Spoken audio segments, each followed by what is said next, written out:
to my YouTube channel. My name is Karen. I am your host. It is Tuesday, June 9th. It is a hot doggy day here in Southern California. That's what my husband and I call it, a hot doggy day when it is like a beastly hot. Thank you so much to all of my returning subscribers. Thank you to my new subscribers. And welcome to anyone who is new and checking me out for the first time. I hope you enjoy traveling down my little journey, my fiber journey path here, and now my fabric and sewing path, since I am so excited about all my sewing projects. Although today, for you, I am going to have an unsuccessful sewing project. It's a good thing you learn from your mistakes. Unfortunately, I am not one to rip out those mistakes in sewing unless I'm in the middle of sewing and I do a bad seam and I rip it out right then and there. But once it's done, this gal ain't ripping out anymore and going back and reusing that fabric. I may reuse the fabric for other things like binding or pockets or masks, but it will not be used in the same way it was originally intended. Things are beginning to open. Life seems to be slowly returning to somewhat normal. I would love to not have to wear the masks, because how do you show off your lipstick when you've got a mask on? And you know, it's funny too, because of the sun, I wear hats a lot when I go in and out of the market, walking from the parking lot into the store. And with the mask on and the hat on, I thought, my God, no one would even know who I was, nor me them, if they're wearing it. You can't see anybody. I miss everyone's faces. Thank goodness for Zoom. I've been Zooming with a few fabulous groups, and that has been a lot of fun. So it's really nice to be able, even though we can't see each other at knitting events, we can at least keep in touch through Zoom, which is super, super fabulous. It is so hot today, you guys. I've got the AC on and I'm still, for whatever reason, I'm running hot. So I do not have any of my knitwear on. I will show you those things, but to wear it through this recording is just going to be too much. Have you noticed how long my hair is getting? I'm letting it, I'm due for a hair appointment in a bit, so I just thought I was going to wait and record after the hair appointment, but it'll be too late in the day, and I thought I would just record now. And I'm not even sure I'll have much of a different do. It may just be a tiny little trim. So that is a fun thing, that we are finally able to go back to the hairdresser. I am rocking my grays, which luckily I am, there's not that many in there. I mean, there are plenty, but it's not always noticeable depending on the light. So I'm thankful for that. So I do not worry about coloring my hair anymore. And it is so liberating, so liberating. Although, you guys, I don't know where it happened, how it happened, but somehow I have alopecia going on, 2 bald patches, alopecia, and so I freaked out and called the dermatologist, and now, and I think I've mentioned to you guys before, like with my eyebrows, alopecia runs in our family. My sister lost all her eyebrows, and she had huge patches all over her head. Luckily, I only have 2. The doctor checked, but he's been injecting my head with like a cortisone or something. I guess with this type of alopecia that I have, I guess there are different types. There's a little bit of inflammation from stress, from whatever. I didn't think I was stressed through this whole COVID thing, and maybe just the disruption, having my husband home all the time. The kitchen is always a mess, and I'm always having to clean up, and who knows? Maybe I'm stressed and I don't even realize it. I don't feel stressed, but maybe my body is just saying, whoop, hello. So my little bald patch, luckily it's not noticeable when my, just, unless I pull my hair up and back, you really don't notice it. But it seems that some of it, after my injections several weeks ago, that my hair is beginning, I got little baby hairs growing back. Whew, thank goodness. And I had a friend tell me, she said, oh, you have so much hair, what are you worried about? I said, who cares how much hair a person has? Who wants to lose their hair? It's bad enough As we get older, even for us women, we know, like with the men, our hair thins. Well, my hair has thinned, but I most certainly don't want bald patches, and they're making it even thinner. Anyway, she was giving me the raspberries, as my father used to call it. Did any of you that are close to my age, did your parents ever use that expression? My dad said, "Oh, quit giving me the raspberries." Even though I think raspberries are when you blow on a little baby's or child's tummy and you get that noise, you make the raspberry sound. But I think my dad also said, "Oh, don't give me the raspberries. Like, you know, don't feed me a line of bull." At least I think that's my memory of it. Who knows what he really meant? So today I have a few finished objects, and I have some sewing, and I learned a little bit about stitches on my machine, so I'm becoming more familiar with my machine, and a new foot on my machine. And I guess we will start with this finished object. Unfortunately, I think, because I live on the West Coast, when Knit Collage opened their spring knit along, by the time I woke up, the same day I woke up and I went online, oh my God, I'm going to get my kit. The kits that I wanted were sold out, and the kits that were available were very pretty, but not in my colors, and they would do nothing for my complexion, so I didn't get them.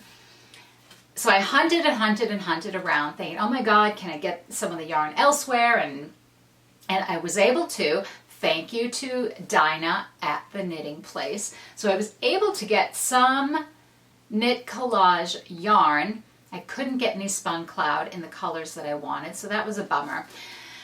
So I had to make do with what I could find. This precious was inspired by Knit Collage, of course, so I'm calling this my wannabe Knit Collage, or wannabe Kaleidoscope.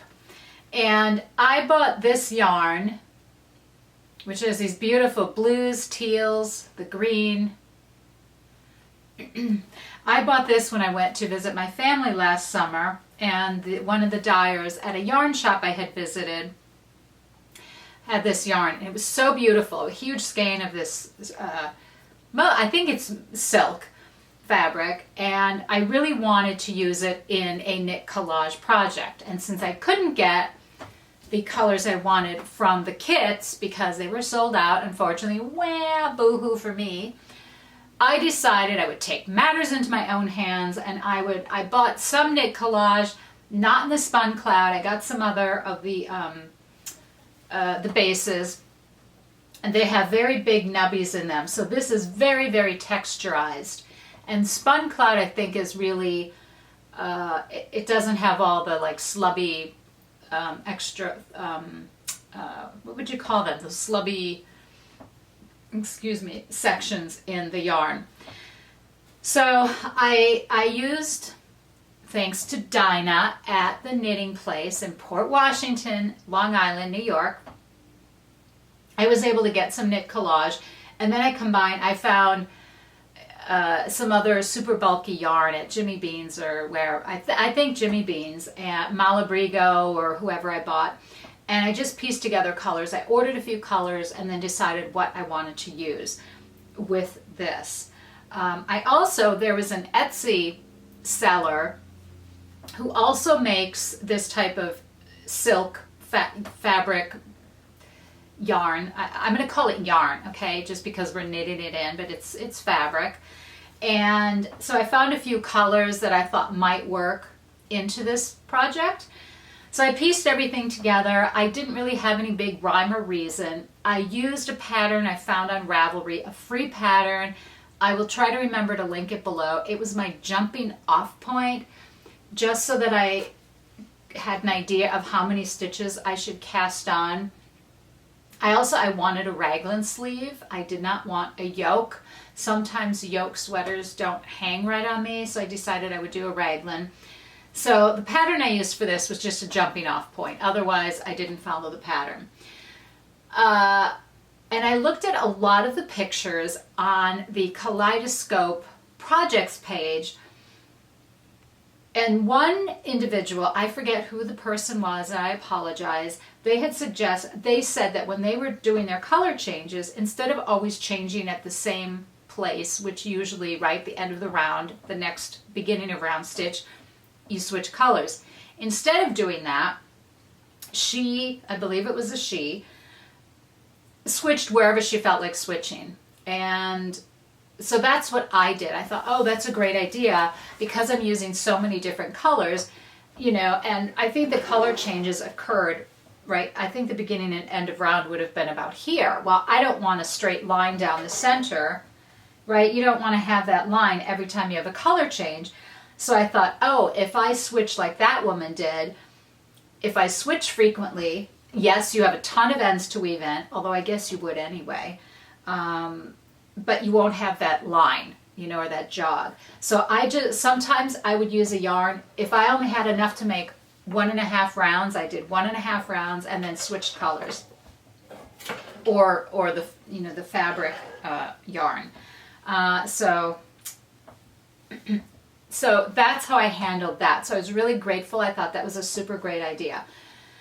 And I did switch colors about every 2 rows, sometimes 3, sometimes 1. It just depended what I felt like. I sort of, as I was going, I would stop and stare and look at it. Okay, I'm going to switch colors now. Sometimes I would use a piece of fabric for only a half a row and then maybe switch the color. I think here too. I only had a tiny amount of this sort of coppery color. So I just popped it in, and I don't even think it goes halfway around the entire garment. So I just used what I had, and then I switched up colors. I did my purl faux seam that I always do. I did a little bit of short row shaping. I just added in where I thought I would do a little short row shaping so that the back of the neck sat up a little higher. And again, you guys, it's way too hot for me to wear this right now. And then I did a 1x1 ribbing at the bottom. I did one set of, you know how short rows, I always say there's 2 short rows to really one. I say there's 2 in the set. So I did one set of 2, right? Because you work your way around, you stop, turn around, and then come back. So it's on the right side and the wrong side. So I did one set at the bottom. Because the yarn is super bulky, that's all you needed to do. Just to make sure the back of the garment hangs even, you know, across wherever you want it to sit, you know, whether it's your hip, high hip, low hip, so that it doesn't ride up in the back, because you guys know how much I dislike that. Also, I think what I did is I decreased a couple of stitches too right before I hit the hemline. I noticed that a lot of garments, they tend to, you know, they flare out, or even at the bottom, they'll sort of flare out at the bottom, which personally I do not like. There's times where it's okay, but most of the time I don't care for that look for me. So I think I decreased a few stitches right before I did the hem. That way it would sort of cinch in the hem, but once you wash it and block it, and I do not do hard blocking, and this was so heavy, oh my God, it took days to dry. And many towels to get out the excess water. So when I lay it out, I just lay it out flat. I smooth it out with my hands. I don't pin anything. I never pin anything because I don't like to hard block. So as it's drying, I'll keep smoothing things out if necessary. And that's what I did with this. So that is my, oh, and you guys, I made a dress number 1 by 100x of sewing, and I had some binding tape left over, so I incorporated it into this garment as well. So that's kind of cool. So I have my own little binding tape that I incorporated into this. Weaving in the ends was a bit of a pain, I have to admit, partially because of these big nubbies in this super bulky yarn. It was tough to get that, you know, to really do a proper weaving in of the ends. So what I ended up doing is, once I washed this and it was partially dry, I threw it in the dryer, but I stood next to the dryer and kept, like, let it run for 1 minute, take it out, look at it, 1 minute, take it out. so that I could not felt those ends on the inside, but just a little bit felt them, just because I felt everything would be more secure. It would stay in place, all those woven in ends. And what I was curious about is the ends from the fabric pieces. I decided, instead of keeping them on the inside, I pulled them to the outside just to be another texture in the garment, right? So I thought that was kind of cool. And you know why? And some of the, like the silk yarn is a bit delicate, and I couldn't pull too tightly because I found it tore. But I thought this is kind of cool to me, anyway, to have those pieces hanging out. Texture, texture. So that's how I did my wannabe kaleidoscope. And I'm sorry, Amy, I would love, she doesn't watch my channel, but anyway, I'm sorry that I did not participate in the kaleidoscope because I couldn't get the colors I wanted, but I did use some of the knit collage yarn, which is great. And that is that. The only downside for me, nothing to do with the yarn or the pattern, I didn't follow a pattern, is that I made this too big. So I might at some point offer this up to a nice person who is maybe a size medium, because when I've only worn, I put this on once, it's too hot here to wear, but one night it was a little chilly, I had to run in the market, and I just said, oh, I'm going to throw this on just to run to the market because it was sitting nearby. And it felt too big. My husband thought too I looked like I was drowning in it. So I think I really want to make another one. But I think for me, and because it's super bulky yarn, again, I've never knit a project with super bulky yarn, I could take 10 inches out of this, 8 to 10 inches out of this. And I think it would just be a better fit for me. So I don't have any, it's too hot really to wear in LA, and I don't know anyone here who would wear this. It's heavy, and it's hot climate, so I don't really have anyone here. So maybe a lovely viewer, if we ever our paths cross at some knitting event, maybe I'll surprise someone that thinks they might want this, or they could ask me if they run into me, if they're perhaps a size medium, or they like things that are really super big on them. Maybe you will be the lucky recipient of this wannabe kaleidoscope. That is one finished object. Another finished object, during Stitches West, I met the yarn dyers behind Queenie Yarns. Lovely mother and daughter duo, and there was a yarn that really attracted me. And I wasn't sure how it would look knit up. So you look at the yarn, I'm going to insert some pictures. You look at the yarn in the skein. Then you undo the skein, and you've got a solid band of color on one side and painted yarn on the other. And I thought, oh my gosh, I was so excited. Like, how is this yarn going to look knit up? And then, of course, you have it rolled into a ball or into a cake. And it's just beautiful. It is so, so gorgeous. I am recording this in 2 different sessions because I didn't like some of the first recordings. So you're going to see me sometimes with my glasses, sometimes without. I'm going to be piecing together all different bits and bobs, as they say over the pond. So this is the shrug. This is how it turned out. And it is really, I think it is just so cool how this turned out. I was so unsure with having a solid band of color, and then I thought, oh my God, how is that, how is that going to knit up? And it was just so, it was fun. I kept going faster and faster. And of course it's lace work, so it goes pretty quickly, but it was a lot of fun watching as all the colors, played with each other. So I'm very, very happy with this little shrug. And now I will probably cut in some of the other stuff I was talking about, because now it's time to go get my hair done. And God, today I'm a hot mess. The recording is going to be all over. Then my battery died, and then I had to charge it, but oh my God, my battery's dying again. Okay, I guess I have to go right now. I'll be back. I bought 2 skeins, and I only used one and just over 1 skein of yarn.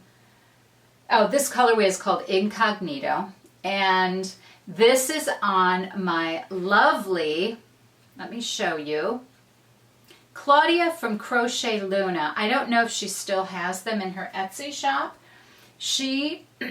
I first saw this on Christy Glass when Claudia was interviewed on Christy Glass, and there are these beautiful yarn, what would you call it? It's not a spindle, but it's a yarn cake holder. That's what I'm calling it.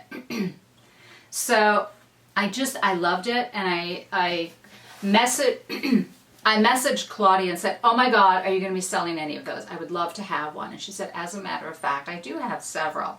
So I was very excited to get. And so check out Claudia at Crochet Luna. Check out her Etsy shop to see, she may have more of these. I don't know.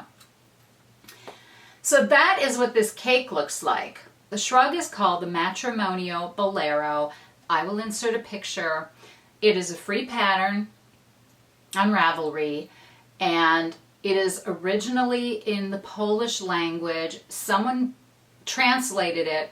So the translation is a little, if you're a confident beginner, you can definitely do it. I wouldn't, even if you're a very beginner and you can do lace work, all you have to do is be able to do knit, purl, yarn over, and knit 3 together.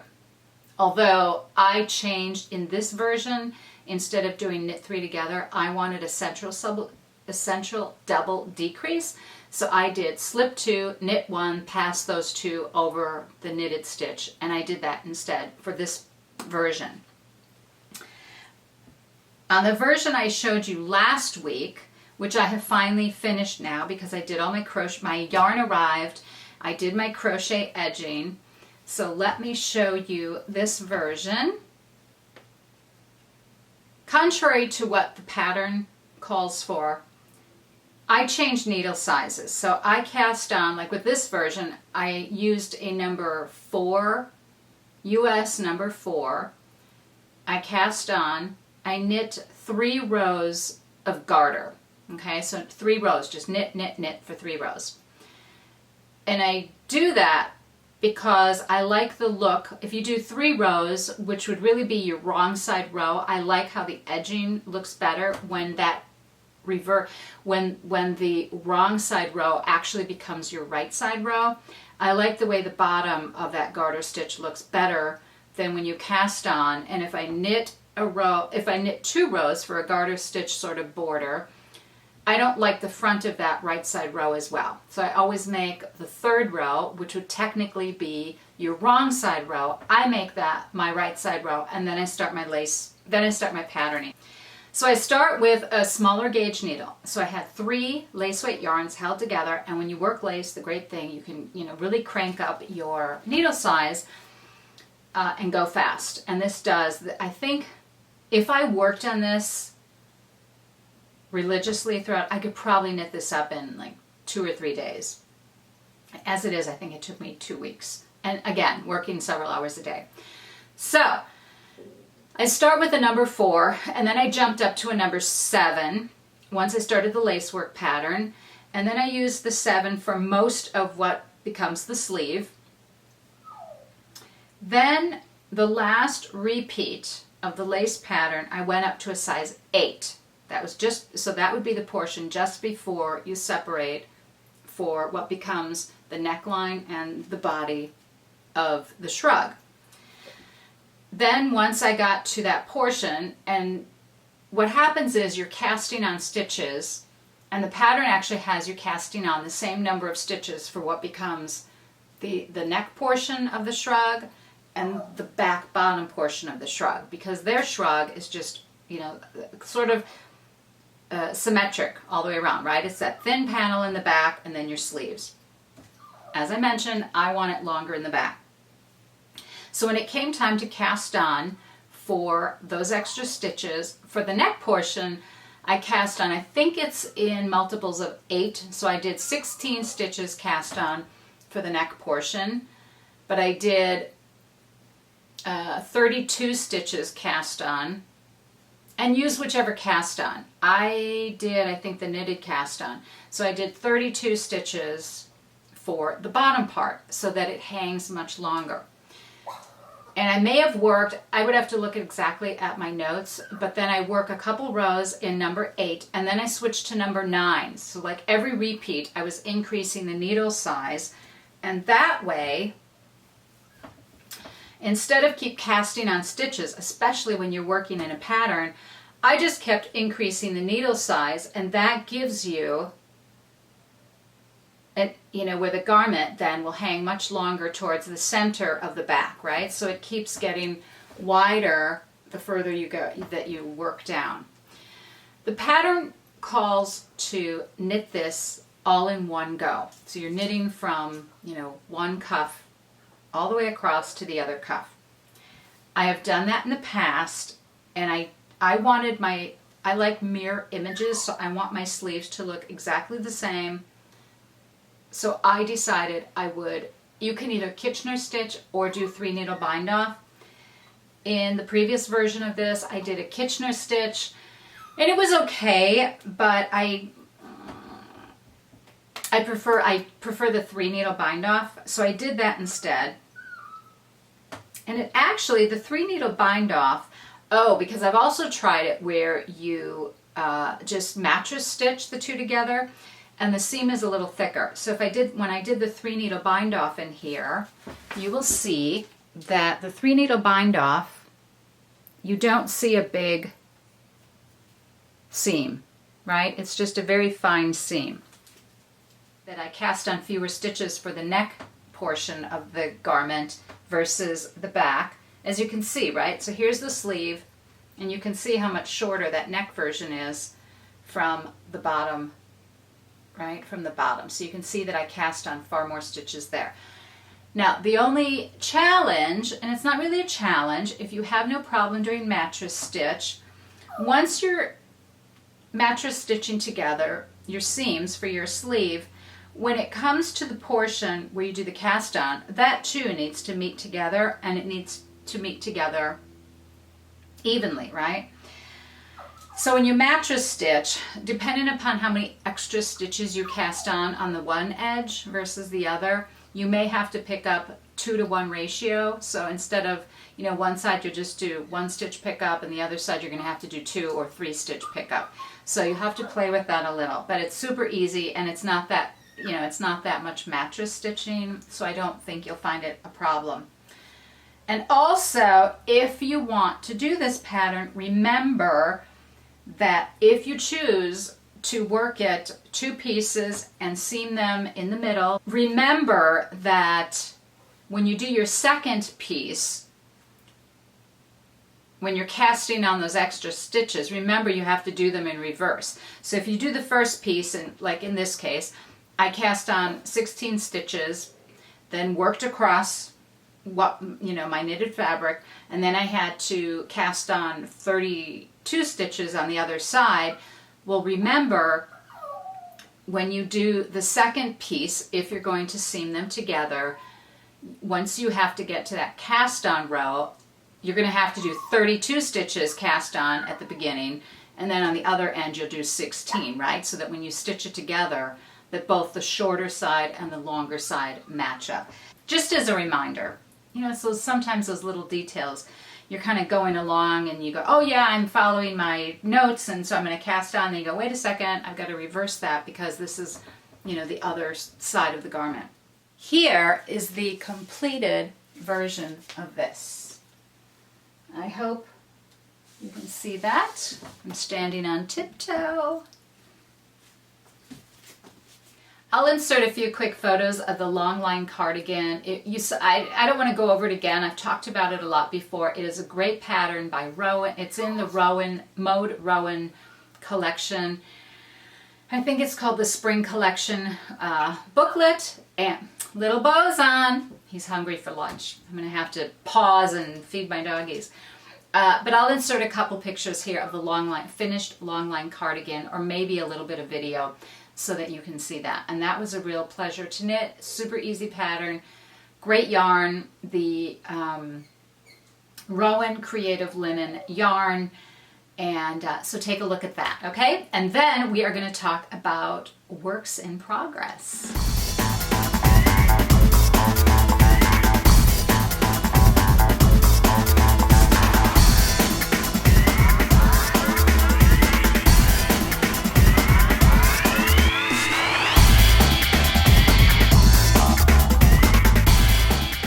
So much for the shrugs. It's too hot. Oh my gosh. You guys, I have my Porter Knit Studio round ring on today. I purchased some months ago a yarn that is a combination of fibers. It's linen, silk, and merino. And it is so soft and beautiful. And when I touched it, I said, oh my gosh. And I didn't know what I was going to make with it, so I only bought 2 skeins. And then I thought, gee, there's linen and silk. It'll have a nice drape to it. So I decided I would make a Shelley summer tee. Last year, Nancy Ricci of Getting Pearly with It, you all know who she is, she did a cal for the Shelley summer tee. And I think I made 4 of them last year. And I think her original pattern is made with DK weight yarn, and I experimented and played with a few different types of yarn. So I decided I wanted to make another tee for this summer, and I wanted to use that Susuro, if that's the correct pronunciation, of that Malabrigo yarn for this Shelley summer tee. I also decided I was going to modify slightly the pattern, just to change it up a little, because I have the pattern in its original form, and then I decided, well, I'm going to change one of the rows so that the pattern is varied ever so slightly. So I have finished my this is going to be my back piece. Well, I actually did another modification.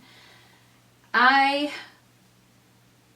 lot of tops, when you just knit a front panel and a back panel, you piece them together and you have kind of that boat neckish opening, kind of the wide opening. I always like to have a little bit of shoulders. There is the back of the garment, and the edges are rolling. I'm sure you're thinking, oh my God, that looks so thin. How is it going to fit? But it's rolling. So once everything is pieced together, I've started on the front piece, but I'm only about 2 inches into it. But this is so easy, you guys. And I think, what size needle am I using? I don't remember. It's a paid-for pattern.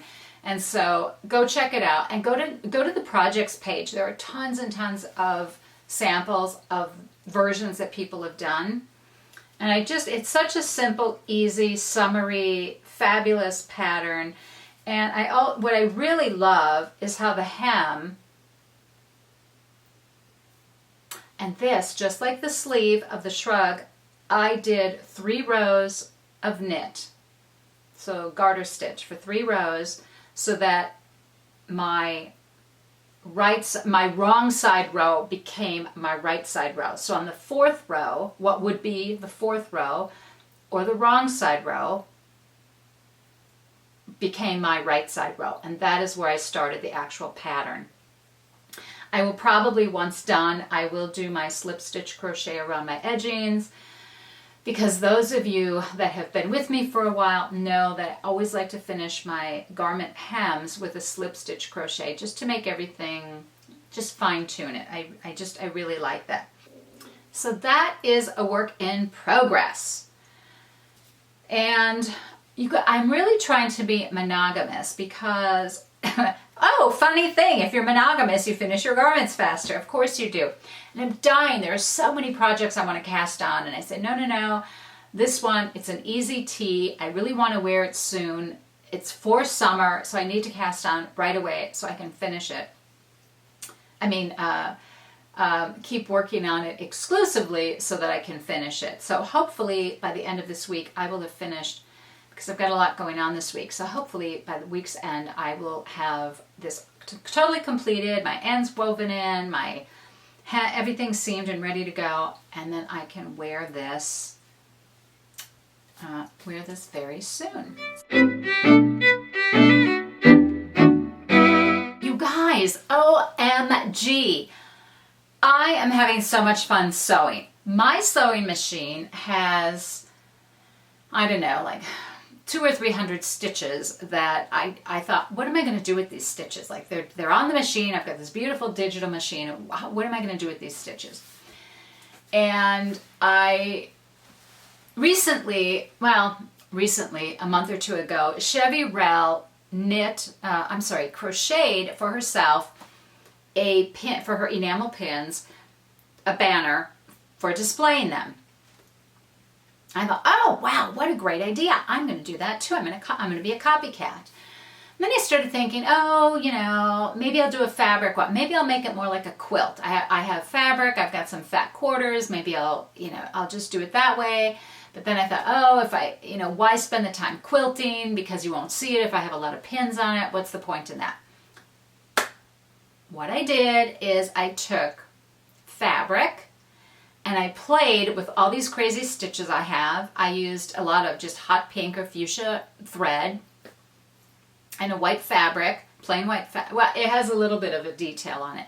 So I just played with these stitches. So instead of actually quilting on the fabric, and I sandwiched it. I put in, what do you call that? The bunting? I made a sandwich. So I had the fabric, the bunting, and fabric. And so I made a little sandwich, and I practiced these I guess it would be practiced or played with the different stitch options on my sewing machine, and this is what I got. These are all the various stitches my machine, I mean there's so many more. I think I'll get closer. Oh, it says knit, crochet. I guess I'm seeing it right, reading the right way. You guys may not. So I just, I can write words. Look at these some of these beautiful stitch patterns. So I just played around with them. And so on the front, now I will show you all my pins. Get close. Here are all of my pins. So there's knit, Asylum Fibers. And there are, that's from Roz Knits. That is from Christy Glass and our Bowling As If Tea Night. That is Pancake and Lulu. That is Jelly Bean. So I have all of these great Nitty City. And I have all of these great enamel pins that I have been collecting.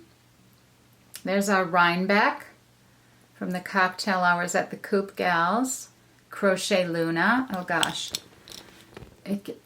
My camera won't focus because the fabric is moving.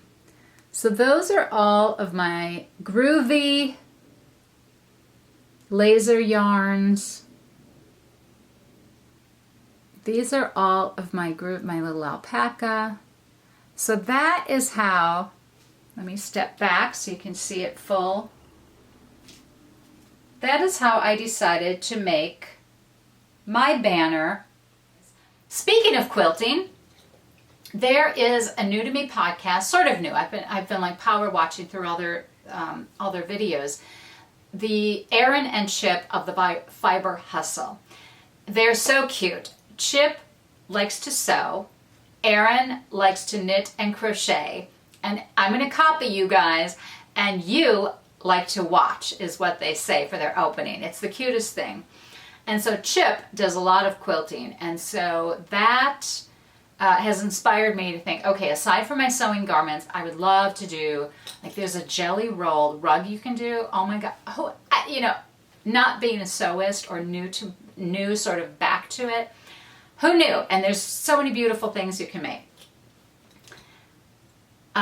So starting with this, I thought, okay, great. So I need to learn how to do binding. I thought this was a small project so I can learn how to better do binding.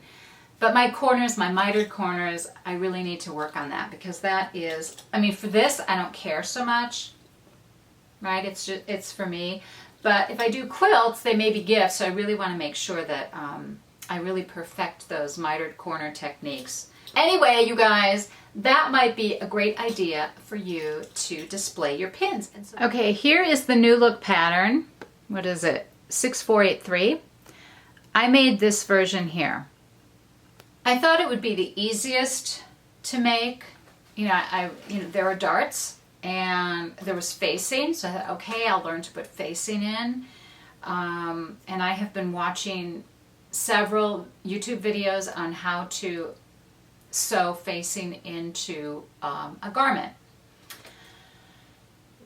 What I learned on my sewing journey here, oh, and some of you have been so sweet. You mentioned that you like watching me, because this is new to me, sewing. So, you know, going through my journey with me. And thank you for that. That's very sweet. Except that I'm making mistakes. And I'm here to tell you about all my mistakes as well. So I cut out all my pieces, you know, I read everything, I watched tutorials, how do you do the facing, how do you cut this, how do you put it together, what are the best ways, all of that. Okay, so I think I'm ready to go. So I start piecing together, and I'm using my machine actually does an overlock stitch, which simulates, not quite a serger, but sort of, you can finish your ends that way. So I do my French seams where I can, and then I've been using this overlock stitch when I found it difficult to do French seams. So here is the top, which I'm sure you guys are going to say, oh my God, it looks fine, it looks lovely, everything's fine about it. So let me tell you, it is, I guess partially, I have to learn to get the sizing correct. Because, as some of you have told me, the sizing is different from pattern to pattern. I know there is, who is it? I bought a sewing pattern from someone. Is it Gertie? And I think she uses ready-to-wear sizing, like you get in the store, right? But sewing patterns go on measurements, and so the sizing is not like ready to wear. So I think, based on my measurements, I think I'm a 10 or 12 or in between there in sewing patterns, at least those that do not go off of ready to wear sizing. But even at that, they still are a little too big in some areas. So I'm trying to figure out how, first of all, I have to figure out, maybe I'm really an 8, between an 8 and a 10, not a 10 and a 12, even though measurement-wise I should be like a 10 or a 12 or somewhere in between there. But still the garments are turning out too big. And at first I thought, oh, maybe it's my seam allowance. I'm not doing my seam allowances. But I have been using my little seam measuring tool to make sure, and I even make little marks to make sure, okay, this is my 5/8 or whatever the seam allowance. If it's 5/8, okay, this is where it is. I mark it. I make sure that even if I do my French seams, that I know where my 5/8 is, and so wherever I do my French seam, I know this is where my final seam needs to be. So I've been, you know, I'm going very, very slowly. I decided I wanted to shorten this top because it was a little too long. I didn't want to crop, but I didn't want it as long as, because it would have hung like my hips or something, and I really wanted it to sit high on my hip, and so that's what I shortened it, and I read the directions on how to shorten it, where to shorten it, and then just sort of even out, because now your pattern, your sewing pattern, is a little off, and so figure out how to, you know, how to correct for that. I did all of that. I did my French seams. But in this case, with the facing, they ended up being a little thick, so that when it went to, I don't know, somehow the facing, when you turn it under, instead of doing a bias tape around, or bias binding, bias tape around the sleeves, you have your facing, and that finishes off your armholes. But then it was a bit thick, so my French seam ends up being a bit thick under the arms. Not the end of the world, but that was something that I learned. And this particular garment wanted you to put interfacing, aside from the facing, you were supposed to iron in a very thin, lightweight, fusible interface. So I did to the front. And I thought, gosh, that's kind of thick. I don't really like that. So for the back of the garment, I decided not to do that. I did the facing, but not the fusible interfacing. And I think I like that much better. So I think for me, that is the way to go. And again, I'm sure it depends on the garment you are making. So when I put this on, and I guess I really should put this on and show you guys. So see how this is just, it's kind of stiff in the neckline and that. So that is an issue for me. So I really don't, and if I pull it down, I don't like how this stands out here. That could be because of the fusible interfacing. I also think it's a little too wide here. I think it should fit more, right? I think it should fit more like this around my sleeve. It shouldn't be out. So I think that's a little too wide. On the back, you're supposed to put a little, like a hook and eye here. And this too, it overlaps. Look at how much this overlaps.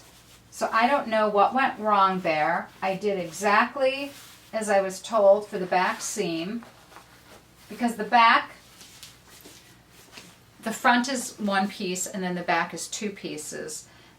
Right, because of the keyhole opening in back. And that is just, I mean, look at this. You know, that's like 2-inch overlap. And that's crazy. So that is, yeah, that's kind of a bummer with this. I like the pattern, but I think I'm going to make one of the other versions that has a wider neckline. And I may even try it, I'll try a size 8 and see how that works. Oh, something I haven't, now here's an interesting to me. I want to show you the inside of the garment. So here, I'm going to show you the inside, right? Here are my darts. Can you see that? There's a dart. So I think I did those okay. Right there. I'll show you. So, so here, yes. So my my machine, you can see there, that's how I finished my raw edges. So my machine does this lovely overlock stitch, which looks clean and finished. And I did the same for the back seam. So I overlocked those seams. But the sides, I did my French seam. Right, there's the French seam.